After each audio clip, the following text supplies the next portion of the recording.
Welcome back to The Watch. And Nathan, have you heard of Palworld? I've had. It's made quite a storm recently online. It has indeed.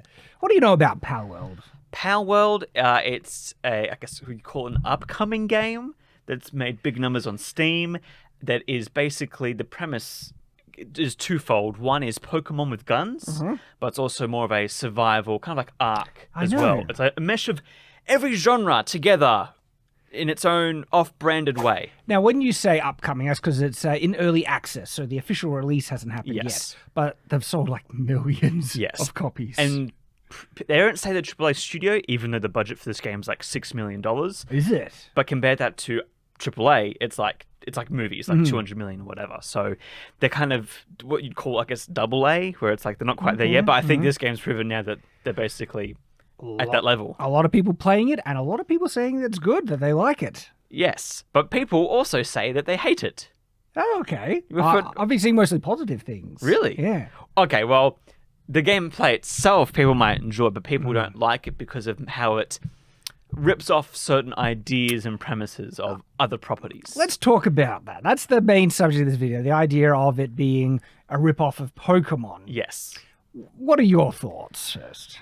I also need to preface this by saying, okay, that my wife is I guess you'd call a Pokemon stan. She will die defending Pokemon. So my words have consequences when I go home today. So I gotta be careful. I think it's fair for games to take ideas and concepts from other games to reinvent them and change them. Agree completely. I think we've seen this, for example, Stardew Valley and like Harvest Moon. There was an old DS game that they reimagined into PC. It's done wonderful, similar art style. That's all been handmade by a single person. Where I find issue is when you have models, 3D models, who look very similar, not just in like style and look, but when the little vertices and polygons are like the exact same of ripped game models, assets online. That's when I'm like, okay, that's a bit... There's reference, and then there's plagiarism. Yes. So what about parody? Because it seems like part of the intentional similarity to Pokemon in Palworld is to make it look like Pokemon with guns, because it's funny. Yes. And you get to eat them, and you get to cause them to do silly things that, you know, would be fun to do with the actual Pokemon characters, but that you can't. Those specific characters are copyrighted. So, because it does seem like it's intentional, like the similarity in some of these. Yes. And I almost feel the intentionality is that parody aspect of it. Yes, but at the same time, when you're taking someone else's, like quite literally taking someone else's work, changing, like copying someone's homework and changing a few words to make it different, that's when I'm like, that's a very grey area. I would rather you, of course, parodied it, but the fact that you're taking someone else's hard-earned assets and then reinventing them as your own, that's when I'm like... Yeah, I mean, I don't know, like... I wonder if this would be successful if it was actually in a vacuum. It seems like it's benefiting heaps off of the controversy and everyone's talking about it. But it was also big, I think, before the controversy happened. It? I think the controversy has spiked it even more, but now people are playing it out of the controversy, but everyone stays because it's actually a well-designed game. People also love it because it's functioning as an early access game, where like Cyberpunk and Starfield don't work or aren't that fun on release. So that's another discussion where I'm like, Palworld's done good for the industry, but when it comes to what they get away with in using other people's assets, that's when it's like... I mean, is it... They a lot of similarities, I'm not saying they're not, but unless it's a one-for-one... There are some instances. So really? What they've done is they've gotten the mesh from both games, put them together, and the vertices are lining up exactly, or that length in a table. Like, it's like they've ripped it and changed it a bit. Ah, well, I would have different thoughts on that. Yes. See, that's what I'm like, oh. And parody too, I think you can parody something, but I mean, it's Nintendo. Smosh would get sued back in the day when they did their own parodies. But the thing is, like I say, kind of screw Nintendo with how insanely, you know, overreaching they are with their IP protection. Like, it goes beyond where they even start... Remember when they're trying to strike down streamers and stuff, streaming their games? Nintendo is 20 years behind, I understand, because they don't understand what parodying is, what live streaming is, or videos and stuff. but I also don't want this to be an excuse for other people to do bad things because we make this one okay. Because if we say this is okay, then they're going to start making Call of Duty games that are like a little bit different, but then change things.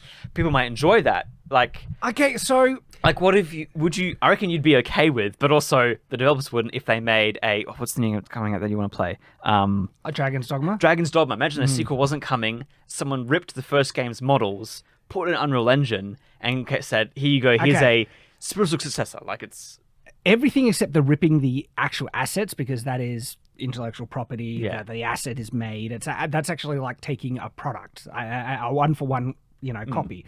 And so no, that's not all right. But if they made like a game that had the same gameplay and it looked really similar and it gave you all the things you loved in Dragon's Dogma, I'll freaking love that. Just more Dragon's Dogma. Yeah, absolutely. Took ages for Capcom to get around to making a sequel. They finally are. Really excited for it. Because when it comes to style, you can't copyright a style. No. And a style of game is exactly that. I mean, was there an outcry when heaps of people started copying the Dark Souls format? Souls-like games? No, but I think it's because they didn't have the same success as the Souls games. They've all been subpar to Souls. Yeah, but if one was, say, not, right, I wouldn't have an issue with that either, because it's another Souls-like game. You love that style of game. Awesome. Yes. And people didn't really have a outcry against Digimon. No. Oh, I've heard defenses for that, though. But Digimon had its own character design. Yes. I wish my wife was here because she can tell you. Like, if you see the trailer, she goes, that's Lucario. That's Mewtwo. That, like, she can name all the Pokemon because their designs is just a skin change, basically. Where it's like, that's Digimon. Sure, they digital monsters. They kind of took parody from that in a sense, but they've also made their own characters. Digimon have very unique styles to Pokemon. I mean, the thing is, so the only way that I would probably give some, leeway with how similar some of the monsters look, and this isn't me, because I think there's actually a difference between what I'm saying here versus ripping off assets. But like having a creature that actually looks a little bit like Pikachu, okay, the parody kind of thing is a bit of a defense, because I'm an advocate defender of use of intellectual copyright material in parody and transformative ways and stuff, and just being consistent with my standards. I think that's perfectly fine as well. And I do see that parody kind of aspect with Palworld because it's an irreverent version of Pokemon almost. The assets thing, they should be making their own assets, not taking actual work. And I wonder if because that's only speculation still though. Because you would need to prove it exactly. Yes, but I just feel like there's footage of it, Shad, where they literally have Blender models and you line it up and they match up completely to, like, if you give 3 artists concept art for a model and say, make this for me, every single one will have different polygons, different positions of certain things, because each artist thinks differently in terms of the silhouette. When you are literally lining up point to point. In terms of fair use defense, transformative nature, okay, we could draw a parallel to, and this is just me being consistent with my principles on this, okay? If an artist wanted to, they could find a pose of a particular character, like Superman or something like that, right? And they could trace that pose, the figure, the muscles and everything, but then change the outfit, the hair color and style, and make it a different character, but the actual kind of asset of what that image was, the silhouette, is copied one for one. That would actually be legal and would be allowed. That's transformative. I think the issue is, though, they're not tracing it. Well, this is exactly. If they either, because that's the side that we don't know. Like, if they actually lifted the asset from an intellectual property game, that's illegal. But if they actually recreated this model to be identical to a previous model, and then put their own skin on top, that would actually still be transformative and allowed. Yes. You can't copyright a model shape. So they would need to prove then that it is stolen asset from a game, and then there would be legal recourse. Now, as to the right to copy and everything, like I said, I think parody and other things is fine. If they just wanted to make a Pokemon-like game, like Digimon, I no issue with that either. Neither. I don't think Pokemon can try and copyright the idea of more cutesy looking monster styles. Because say Palworld didn't take any assets, but the monsters are very clearly Pokemon style, I actually have no issue if it, because Pokemon can't claim ownership of the style of cutesy monsters. And if you think Pokemon was the first ones making cutesy little, you know, look at Japan, like there's been those types of monsters around for ages. I think the biggest issue is the fact that it feels like, I hate saying this, but it feels like the developers were lazy because the character design is so, here's a Pikachu, we'll make him black and he's going to do fire instead of electricity. And then here's a Charizard, he now is a water, like it's that clear cut of like they've just switched a few things around to make it match. Is it lazy if that was intentional because they wanted it to look like Pokemon for the parody aspect of Pokemon with guns? But then you got that intellectual property and you're just changing it just that little bit to try and get away with it. Well, I kind of get it if that was the intent. Pokemon with guns. They want it to really look like Pokemon, and they did it intentionally. I think they did do it intentionally. Well, then I'm like, all power to them. They got balls. They're like, you know, because good luck going up against. But the thing is, I don't think there's a legal recourse to try unless it's a 1-for-1 copy. If there's enough transform, just because it looks like Pikachu, you can't do spit about it. If they can prove that assets were stolen, then there's legal recourse. But if it's just similar, even if it's very similar, if it's different enough, right? They have that's what fair use is. They can do it. I think the thing that people are forgetting a lot is that how much they've added to Palworld. The thing I want to actually be like, okay, this is not just copying 1-to-1, is that there is crafting in this game. There is farming. There is, like you said, it's kind of a unreverent version of Pokemon where you have like these slaves that are your monsters that are just doing these things for you. I think that way is very good because it's transforming. Like Pokemon can still be Pokemon in terms of, you know, being a trainer and battling monsters, but then Palworld has this whole different level of this is a giant open world survival game. So there's pros and cons to it. I just think that the way that they've done certain things makes me concerned because then other companies who maybe wanting to do worse of things in terms of the industry might, you know, start ripping off other games. And there's like a fine line that we've kind of already reached. And I'm waiting for people to step over that line even more until we get... We've reached another part in the discussion now, and it's the idea that, like, when people usually try and rip off something else, it's usually because they don't have the creativity to make something of, you know, of true, you know, unique quality, whatever, and they make an inferior version, and it doesn't do well. And we see that, you know, with the rip-offs of Disney movies back in the day. You mentioned the Souls-like games. There's a lot of them that just don't do it as well. The interesting aspect of Palworld is that a lot of people have been saying it's doing certain things in the kind of Pokemon formula better. Yes. It's like it's a more fresh take on this kind of idea. And if that's the case, well, I still think they would have the protection of, you know, that's not like you can't copyright the style of Pokemon and stuff. But if they're actually being innovative, right? When Nintendo have not been, and they've been letting their kind of franchise get a bit stagnant and stale, and because I even seen some screenshots of like one of the Pokemon games, which was pretty basic, and then a screenshot of Palworld. Remember though, people, one is a Switch game and one is a PC game. I understand that like Legend of Zelda looks better on the Switch, but they're also different companies. Like I have my gripes with Pokemon games too. I play them all, and there's things I'm like, quality of life isn't quite there. Good point on the graphics. They're also well, at least I've heard from Pokemon players is that they're a different breed. There are people who maybe watched the anime growing up and played the DS games or Game Boy games and liked Pokemon. Which I played, by the way. Yeah, the old Game Boy games. Like they might want, I want a modern PC version of this. If you stay with the games, they've developed into something different. Like there is more strategy, tactics. People who play Pokemon don't care so much about the graphics in that way. They don't usually have PC rigs to play games either. They're a different breed of player. So I reckon I can see a world where they coexist. We have Palworld being the master PC race of gaming and Pokemon being Pokemon. See, this is the side that perhaps I'm not sure Nintendo is going to acknowledge or be aware of.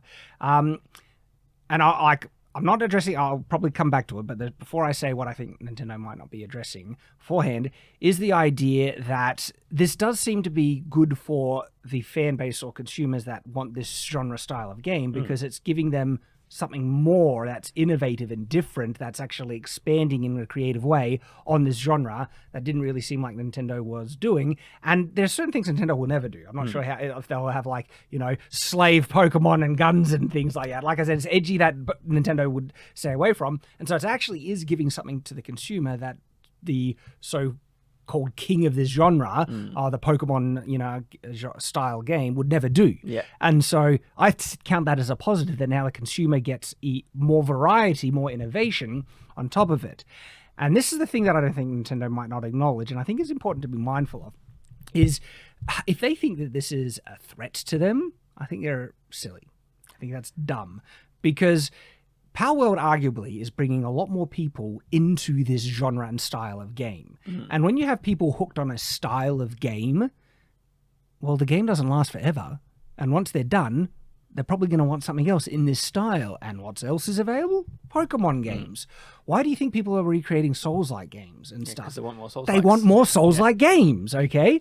And having more games in that kind of product, in that genre, has higher chances of growing the fan base who consume that thing, which gives higher chances that the best versions of this genre are going to sell even more because it's growing, and it can be a beneficial thing. And so if Nintendo is looking at this like a threat that is going to, like, I think that's dumb and more gatekeepering kind of, like, you'd only feel threatened by this if you feel you couldn't compete and that your product is out. But if they make a good quality product in this genre, there's now more people who are interested and has eyeballs on this genre now. And that's kind of a standard I have for a lot of things. Like on Shadiversity, I talk about swords and everything, and there's been controversy about people talking about making sword-related content that's inaccurate, right?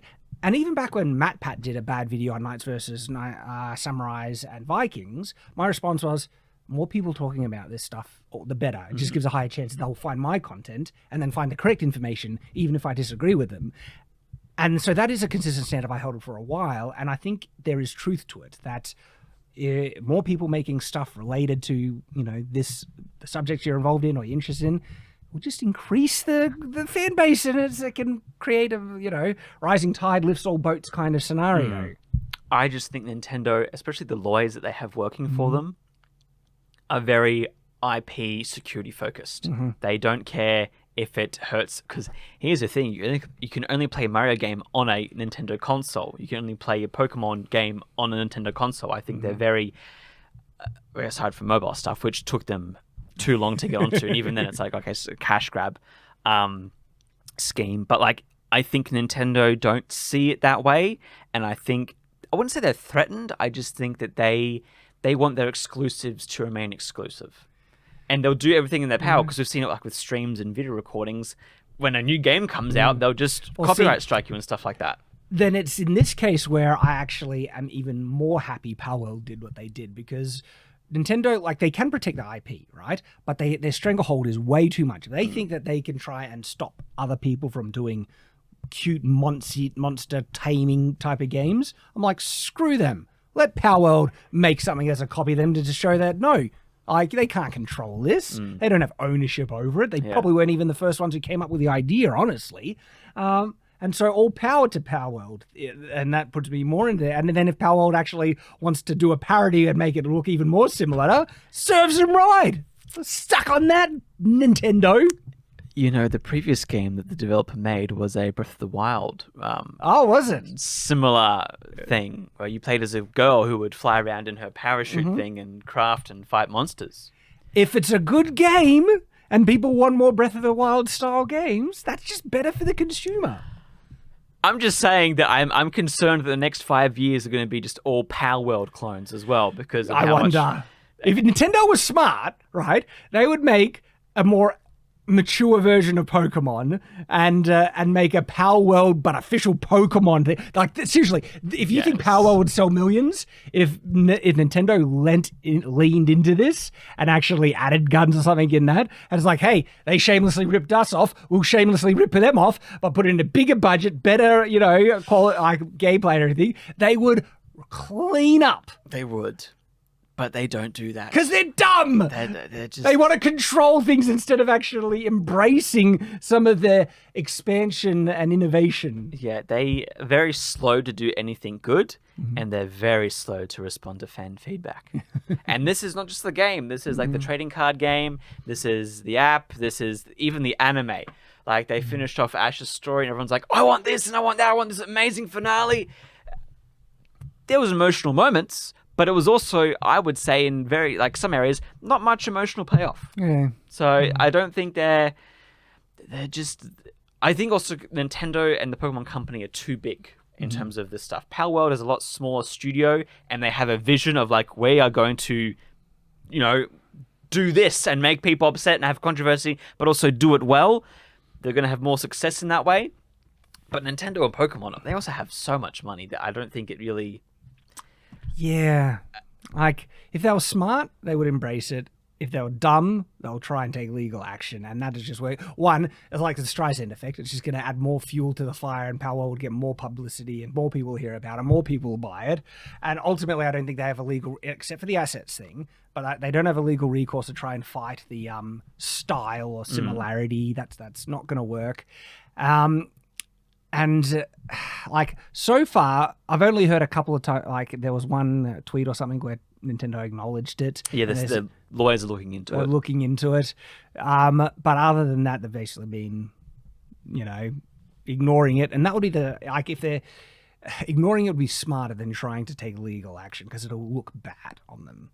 But they don't care, though. It's Nintendo. I don't know. Because our thought, who knows what the lawyers are being told by higher ups, or because Nintendo and Pokemon are like separate businesses as well, that like partnership kind of. I mean, Nintendo does some awesome stuff in terms of like Mario and Zelda and all that. They're their own beast. So who knows what they're planning. Yeah. And to finalize my thoughts, there's a line. Okay, there is certain, because when someone starts to copy things and it's majority similar and with only like the slightest changes, then there's an argument for copyright infringement. I don't see Palworld being that level of similarity. I think there's enough difference in gameplay, in the monster design, even though there are similarities and stuff, that this is a transformative, kind of product. But what do you guys think? What are your thoughts on the whole Palworld controversy? Now, there has been some discussion about the use of AI in the development of the pals, or the monsters in Palworld, but we'll save that for its own video, because I've got thoughts on that, and specifically the Asmongold take on it. So until then, everyone, stay on watch.